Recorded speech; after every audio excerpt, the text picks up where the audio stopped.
continuo, un desarrollo infinito en régimen de libertad organizada y controlada por la mayoría de los ciudadanos, es decir, por el proletariado. La obra de Lenin 14 de septiembre de 1918, IGP, SG, 307 a 312. La prensa burguesa de todos los países y especialmente la francesa. Esta particular distinción obedece a razones claras. No ha disimulado su inmensa alegría por el atentado contra Lenin.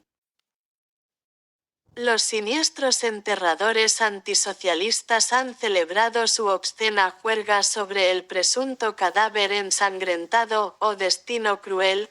Cuántos píos deseos, cuántos dulces ideales has quebrado. Han exaltado a la gloriosa homicida y han dado nuevo verdor a la táctica esencialmente burguesa del terrorismo y del delito político. Los enterradores han quedado decepcionados. Lenin vive, y nosotros, por el bien y la suerte del proletariado, deseamos que recobre pronto el vigor físico y vuelva a su puesto de militante del socialismo internacional. La bacanal periodística habrá tenido también su eficacia histórica. Los proletarios han comprendido su significación social. Lenin es el hombre más odiado del mundo, igual que un día lo fue Karl Marx. 12 líneas tachadas por la censura. Lenin ha consagrado toda su vida a la causa del proletariado. Su aportación al desarrollo de la organización y a la difusión de las ideas socialistas en Rusia es inmensa. Hombre de pensamiento y de acción, su fuerza está en su carácter moral. La popularidad de que goza entre las masas obreras es un homenaje espontáneo a su rígida intransigencia con el régimen capitalista. Lenin no se ha dejado nunca deslumbrar por las apariencias superficiales de la sociedad moderna que los demás confunden con la realidad para precipitarse luego de error en error. Lenin, aplicando el método forjado por Marx, descubre que la realidad es el abismo profundo e insalvable que el capitalismo ha abierto entre el proletariado y la burguesía, y el antagonismo constantemente creciente entre ambas clases. Al explicar los fenómenos sociales y políticos y al señalar al partido la política que ha de seguir en todos los momentos de su vida, Lenin no pierde nunca de vista el motor más potente de toda la actividad económica y política, la lucha de clases. Lenin se cuenta entre los sostenedores más entusiastas y convencidos del internacionalismo del movimiento obrero. Toda acción proletaria debe estar subordinada al internacionalismo y coordinada con él, ha de ser capaz de tener carácter internacionalista. Cualquier iniciativa que en cualquier momento, y aunque sea transitoriamente, llegue a entrar en conflicto con ese ideal supremo, tiene que ser inexorablemente combatida, porque toda desviación del camino que lleva directamente al triunfo del socialismo internacional, por pequeña que sea, es contraria a los intereses del proletariado, a los intereses lejanos o a los inmediatos y no sirve más que para dificultar la lucha y prolongar el dominio de la clase burguesa. Él, el fanático, el utópico, da realidad a su pensamiento y a su acción y a la del partido, exclusivamente sobre la base de esa realidad profunda e indestructible de la vida moderna, no en base a fenómenos superficialmente llamativos que arrastran siempre a los socialistas que se dejan deslumbrar por ellos, a ilusiones y errores que ponen en peligro la solidez del movimiento. Por eso Lenin ha visto siempre el triunfo de sus tesis, mientras que los que le reprochaban su utopismo y glorificaban su propio realismo eran míseramente arrastrados por los grandes acontecimientos históricos. Inmediatamente después de estallar la revolución y antes de salir para Rusia, Lenin había mandado a sus camaradas el aviso: desconfiad de Kerensky, los acontecimientos posteriores le han dado toda la razón. En el entusiasmo de la primera hora por la caída del zarismo, la mayoría de la clase obrera y muchos de sus dirigentes se habían dejado convencer por la fraseología de ese hombre, el cual, con su mentalidad pequeño burguesa, por la falta completa de programa y de visión socialista de la realidad, podía llevar la revolución a la desintegración y arrastrar al proletariado ruso por un camino peligroso para el porvenir de nuestro movimiento. 3 líneas tachadas por la censura.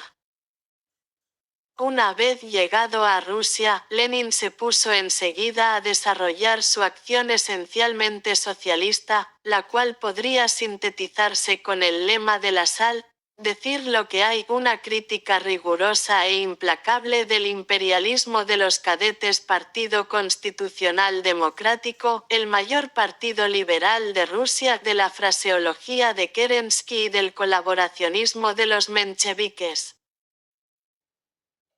Basándose en el estudio crítico profundo de las condiciones económicas y políticas de Rusia, de los caracteres de la burguesía rusa y de la misión histórica del proletariado ruso, Lenin había llegado ya en 1905 a la conclusión de que, por el alto grado de conciencia de clase del proletariado y dado el desarrollo de la lucha de clases, toda lucha política en Rusia se transformaría necesariamente en lucha social contra el orden burgués. Esta especial posición en la cual se encontraba la sociedad rusa quedaba también probada por la incapacidad de la clase capitalista para realizar una lucha seria contra el zarismo y sustituirle en el dominio político. Tras la Revolución de 1905, en la cual se probó experimentalmente la enorme fuerza del proletariado, la burguesía tuvo miedo de todo movimiento político en el que participara el proletariado y se hizo sustancialmente contrarrevolucionaria por necesidad histórica de conservación. La fiel expresión de ese estado de ánimo se encuentra en uno de los discursos de Miliukov mismo ante la Duma, al afirmar que prefería la derrota militar a la revolución.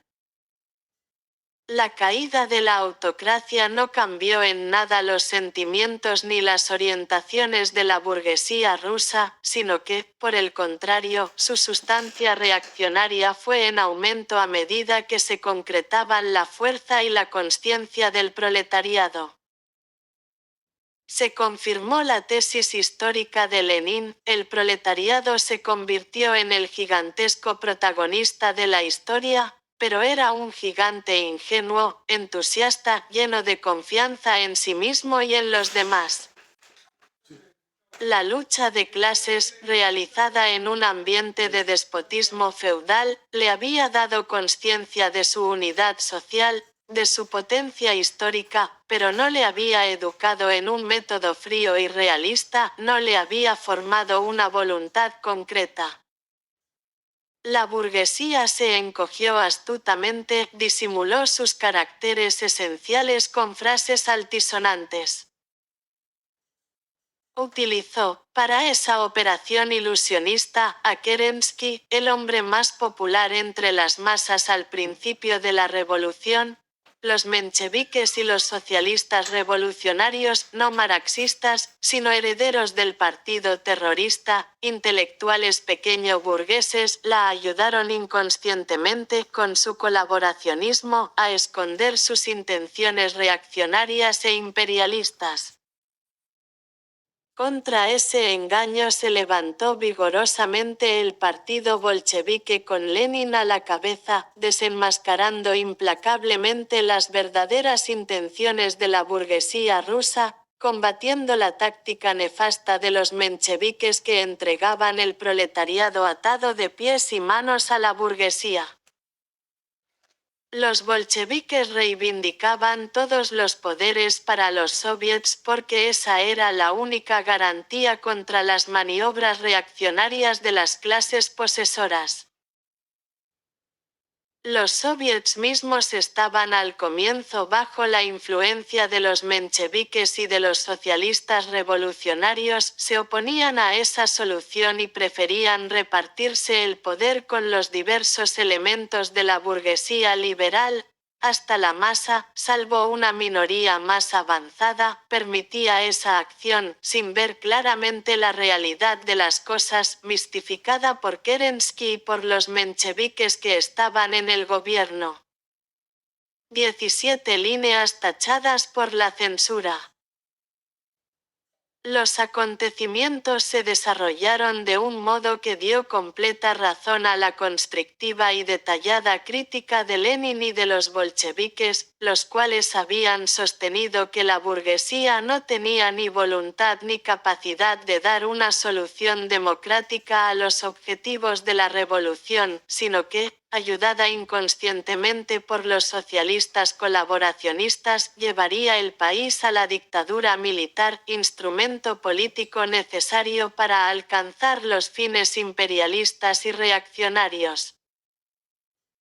Las masas obreras y campesinas empezaron a darse cuenta de lo que estaba ocurriendo gracias a la propaganda de los bolcheviques, y consiguieron capacidad y sensibilidad políticas crecientes. Su exasperación se manifestó por vez primera en el levantamiento de Petrogrado, fácilmente reprimido por Kerensky. Esa sublevación, aunque justificada por la funesta política de Kerensky, no contó con la adhesión de los bolcheviques y de Lenin porque los soviets eran aún reacios a tomar todo el poder en sus manos y, por tanto, toda sublevación se dirigía virtualmente contra los soviets, los cuales representaban, mejor o peor, la clase.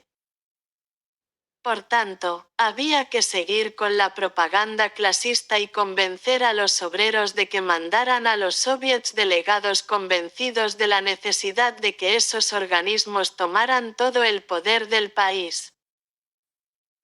También eso evidencia el carácter esencialmente democrático de la acción bolchevique, orientada a dar capacidad y consciencia política a las masas para que la dictadura del proletariado se instaurara de un modo orgánico y resultara la forma madura de un régimen social económico político.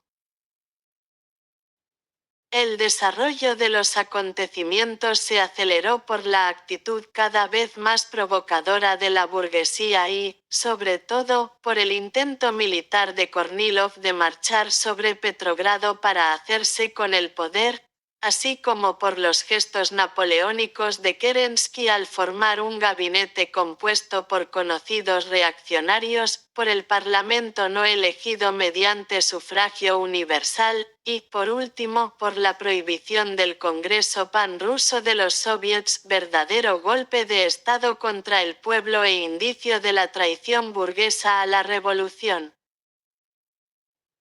Las tesis de Lenin y de los bolcheviques, sostenidas, argumentadas y propagadas con un trabajo perseverante y tenaz desde el comienzo de la revolución, consiguieron confirmación absoluta en la realidad. El proletariado ruso, todo el proletariado de las ciudades y de los campos se formó resueltamente alrededor de los bolcheviques, derribó la dictadura personal de Kerensky y entregó el poder al Congreso de los Soviets de toda Rusia. Como era natural, el Congreso Pan-Ruso de los Soviets, convocado a pesar de la prohibición de Kerensky, confirió la presidencia del Consejo de los Comisarios del Pueblo, con un entusiasmo general, a Lenin, que había probado tanta abnegación por la causa del proletariado y tanta clarividencia al juzgar los hechos y formular el programa de acción de la clase obrera. 35 líneas tachadas por la censura. La prensa burguesa de todos los países ha presentado siempre a Lenin como un dictador que se ha impuesto por la violencia a un pueblo inmenso y le oprime ferozmente. Los burgueses no llegan a entender la sociedad si no se encuadra en sus propios esquemas doctrinarios. La dictadura es para ellos Napoleón, o acaso Clemenceau, el despotismo centralizador de todo el poder político en las manos de uno solo y ejercido a través de una jerarquía de siervos armados de fusil o evacuadores de expedientes burocráticos. Por eso ha entrado la burguesía en oriástico espasmo al llegar la noticia del atentado contra nuestro camarada y ha decretado su muerte. Desaparecido el dictador insustituible, todo el nuevo régimen tendría que hundirse míseramente según su concepción. 63 líneas tachadas por la censura. Lenin ha sido agredido mientras salía de unos talleres en los que había pronunciado una conferencia para los obreros. El feroz dictador sigue, pues, su misión de propagandista, sigue en contacto con los proletarios, a los que lleva la palabra de la fe socialista, la incitación a la obra tenaz de resistencia revolucionaria para construir, mejorar y progresar a través del trabajo, el desinterés y el sacrificio. Lenin ha sido herido por el revólver de una mujer, una socialista revolucionaria, una vieja militante del terrorismo subversivo. Todo el drama de la Revolución rusa se concentra en ese episodio. Lenin es el frío estudioso de la realidad histórica que tiende a construir orgánicamente una nueva sociedad sobre bases sólidas y permanentes, según los dictámenes de la concepción marxista. Es el revolucionario que construye sin hacerse ilusiones frenéticas, obedeciendo a la razón y a la prudencia. Dora Kaplan era una humanitaria, una utopista, una hija espiritual del jacobinismo francés, incapaz de comprender la función histórica de la organización y de la lucha de clases, convencida de que el socialismo significa paz inmediata entre los hombres, paraíso idílico de goce y amor. Incapaz de comprender lo compleja que es la sociedad y lo difícil que es la tarea de los revolucionarios en cuanto que se convierten en gestores de la responsabilidad social, sin duda procedía de buena fe y creía llevar la humanidad rusa a la felicidad al librarla del monstruo. No proceden, ciertamente, de buena fe sus glorificadores burgueses, los asquerosos enterradores de la prensa capitalista. Ellos han exaltado al socialista revolucionario Tchaikovsky, que aceptó en Arcángelsk ponerse a la cabeza del movimiento antibolchevique y derribó allí el poder de los soviets. Pero ahora que ha consumado ya su misión antisocialista y los burgueses rusos, dirigidos por el coronel Chaplin, le han enviado al exilio, esos mismos enterradores se ríen del pobre viejo loco, del soñador. La justicia revolucionaria ha castigado a Dora Kaplan. El viejo Tchaikovsky purga en una isla de hielo su delito de haberse convertido en instrumento de la burguesía, y quienes lo han castigado y se ríen de él son los burgueses mismos. Leninismo y marxismo de Rodolfo Mondolfo, 15 de mayo de 1919. LON 373 a 375 cuentan que un profesor alemán de bachillerato que, cosa rara, había conseguido enamorarse,